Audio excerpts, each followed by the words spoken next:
All right, we're just going into 10 minutes under vacuum into the micron range. As you can see here, 8 minutes, 9 minutes, and we're just coming up on 10 minutes. And we are hitting 213 microns with the vacuum pump on within 10 minutes. Now, for you guys who have been following my videos and paying attention, the difference wave pattern over time of a micron gauge, you see how steady. This is almost steady. This is not like some of those other previous patterns that you see that are constantly jumping up and down. That is moisture or refrigerant boiling out of the oil in those other systems.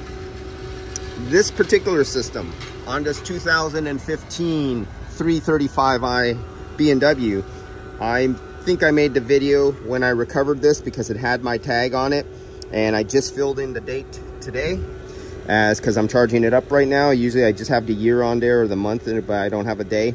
So now that I'm doing the system, I just filled in the day. And this place, when they did it, as soon as they removed, and I back pressured it with dry nitrogen, so when the technician unbolts the condenser and he pulls the line off, if it's under vacuum, it draws in moisture, but I already had dry nitrogen under 1 or 2, 3 PSI positive pressure. Then the technician wrapped it up with plastic and taped it off and sealed the lines while he worked on it for, I think it was almost 2 weeks or so. He put on a brand new condenser with a receiver dryer, a desiccant bag in it. I threw it on the vacuum, and because the system was not exposed to the air and moisture, you don't see all that jaggedy, violent jumping up and down. And I'm able to pull below 1,000 microns really easy. You've seen that in the last video. Within 5 minutes, I think I was already in the 300 micron range. So since this one is so clean and dry, we're almost getting a clean line steady, and you're starting to see it flatten out. Now, if I was going to leave it on 24 or 48 hours, of course it would go down lower and the line would become eventually dead flat, and it wouldn't go down no more, it wouldn't go up no more, and it'd just be a nice flat line after 24 hours to 48 hours.